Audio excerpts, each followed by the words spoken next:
Welcome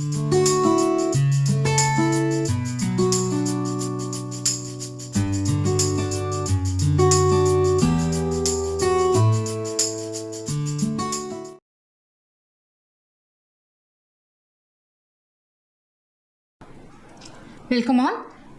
Welcome back to our session. In the last class, we discussed about the decision making statements. Under that, we have discussed about one-way selection statements and two-way selection statements. Now, we will continue to the next classification, which is the multi-way selection statements. Under that, we are having three different types of statements, which are nested if, else if ladder, and switch case statements. And again, among those three types, the first one is already completed, which is the nested if. And now here I am here to discuss about this else if ladder. Else if ladder. So else if ladder means, suppose we are having some case, we need to check some number of conditions. Initially we will check one condition. Okay, if it is true, then the true block will be executed. If the condition fails, at that time we need to check one more condition. Right? If the second condition true means, okay, fine, the true block of that conditional statement will be executed, or else come to the else block.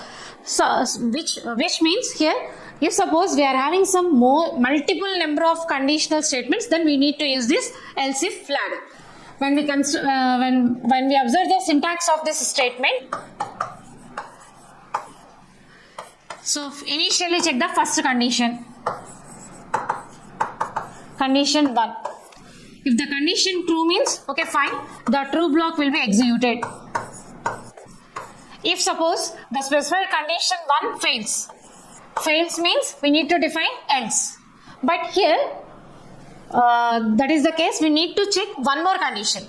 So, checking one more condition means, again we need to use the keyword if, and within the parenthesis we need to define that condition 2. Okay, fine. If this condition is true, then the relevant true block will be executed. If suppose the second condition also fails. Now, suppose again here we are having some one more condition which is to be checked here.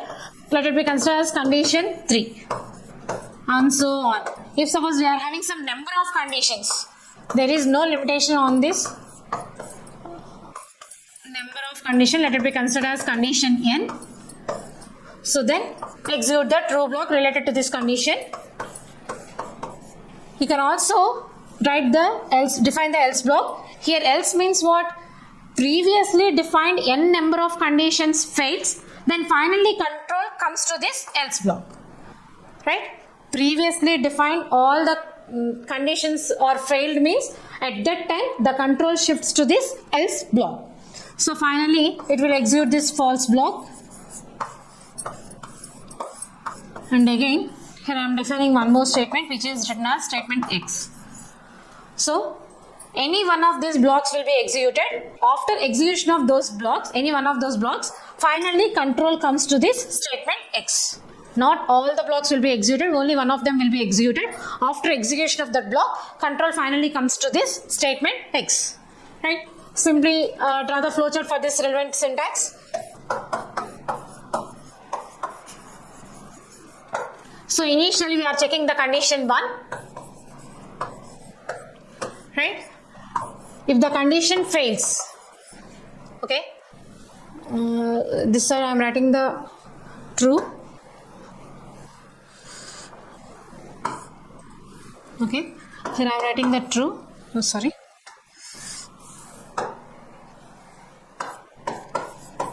true, and this side I am representing the false control flow. False, right? So if the condition true means here we need to execute this true block. So if the condition 1 fails means what? At this time we need to check one more conditional statement. So the conditional statement should be represented with again rhombus symbol only. Here we need to define the condition true 2.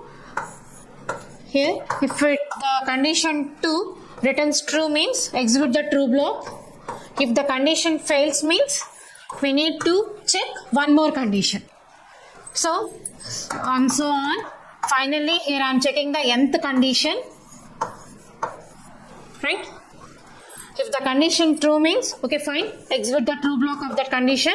If the condition fails means, finally execute the false block. Else block. After execution of this one of these block, finally control comes to this statement X. Right?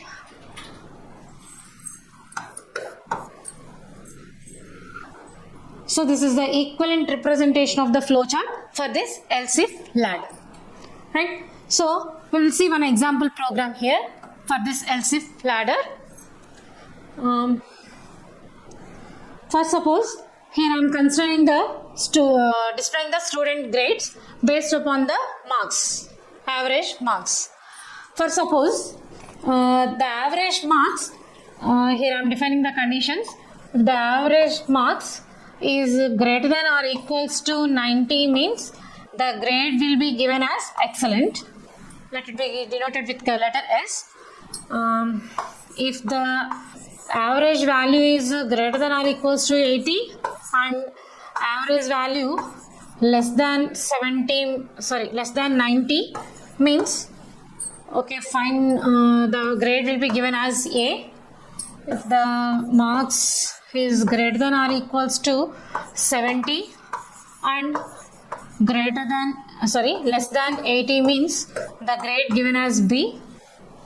And average value is greater than or equals to 60 and average marks is less than 70 means the grade given as C.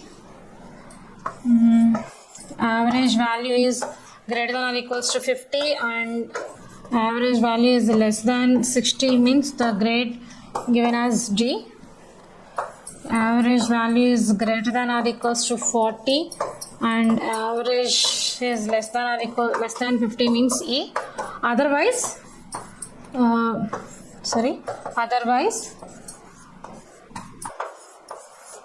given the grade as fail. Right? So for this we need to write the program here. For finding the average, initially we need to read the marks for subjects, right? So here I am considering only 3 subjects. For example, define the main function, right? So first of all, we need to read the value for the subjects, read the marks for the subjects. So for the subject marks, I am considering the variables as subject 1, subject 2, subject 3. All those variables are here. I am declaring them as integer variables, and fine. And okay, and define the average as float, right? So before evaluating the value for the variable average, initially read the values for S1, S2, S3. So for that purpose, here I am using the scanf statement. Here at this time, I need to read the values for 3 different variables. So further, define 3 control strings. All the variables are of integer data types. So use the control strings as %d only and the quotations, comma. So first value for the variable S1, second value for the variable S2, third value for the variable S3, right? Okay, fine. Now we have the values, now we have the marks for each and every subject for these 3 subjects. Now we need to calculate the average. Here the variable average is defined as float. Why? Because how we can get the average? Nothing but do the summation and divide that value with 3. So definitely we will get some floating point value. So, but the subject marks as defined as integer variables. So if we perform the division operation, how we define the average expression here? First of all, add the values of S1, S2, S3, and then finally we get the total of these 3 marks. Now divide this value with 3, right?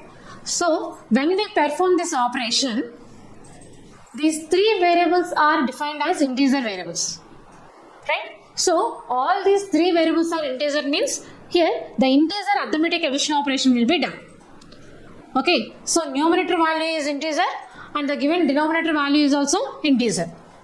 Right? So again, division operation nothing but again that is also an arithmetic operation only.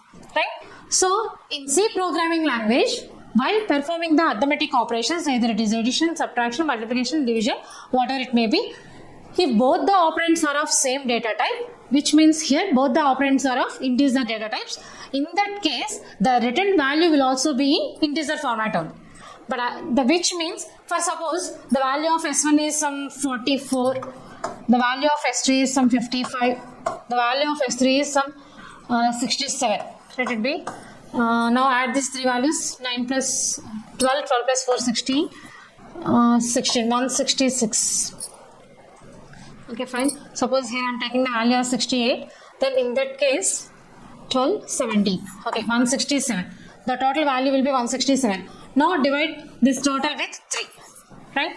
Now what will we get here? 3, 167, 3 5s are 15, 17, and again 3 5s are 15. Right? What is the remainder value here? 2. Decimal point 0 6 times 18, again 2 0 6. What is the actual value here? 55.66. Right? But what will be done here? Both the values are of integers means the quotient value, which is the returned value will also be in integer format only. Which means only the value 55 will be written for us. Whenever we evaluate this expression, only the integral part will be written. Which means this the remaining part, that is 0.66, will be lost. Which means there is some loss of information. So to avoid that, suppose if we want to get the exact value, we need to convert one of these operands into float. Right? You can also write this statement as division divided by 3.0, that is one alternative, or else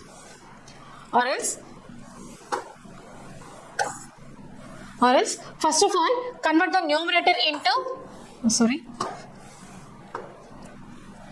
use the type conversion. After performing this addition operation, the value should be converted to float. After this type conversion, then the value should be divided with 3. Okay, anything will be applicable, either 3.0, either the denominator can be written as 3.0, or else use the type conversion for the numerator. Now we will get the exact value, which is here 55.66. Right? Now we have the value for this variable average.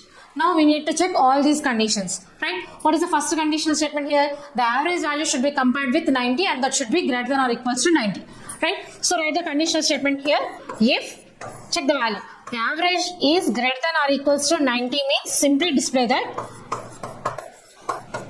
the grade as excellent. The letter used is here is, right? Okay, fine. Suppose, but here what we actually get here, the average value written is 55.66. So here for this example, here the condition is not satisfied. Come to the second condition. What is the second condition here?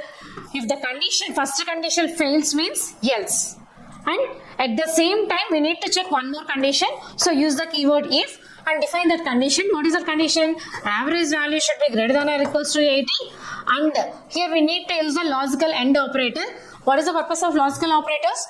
The purpose of logical operators is simply for combining the relational expressions. Mostly we will use the logical operators. For combining the relational expressions, then we have to use these logical operators. So here, this is the first relational expression, and the second relational expression is the value of average should be less than 90 in that case. So here we are combining these two relational expressions with this logical operator AND. So if both the conditions are true means, then display the message as, or display the grade as A.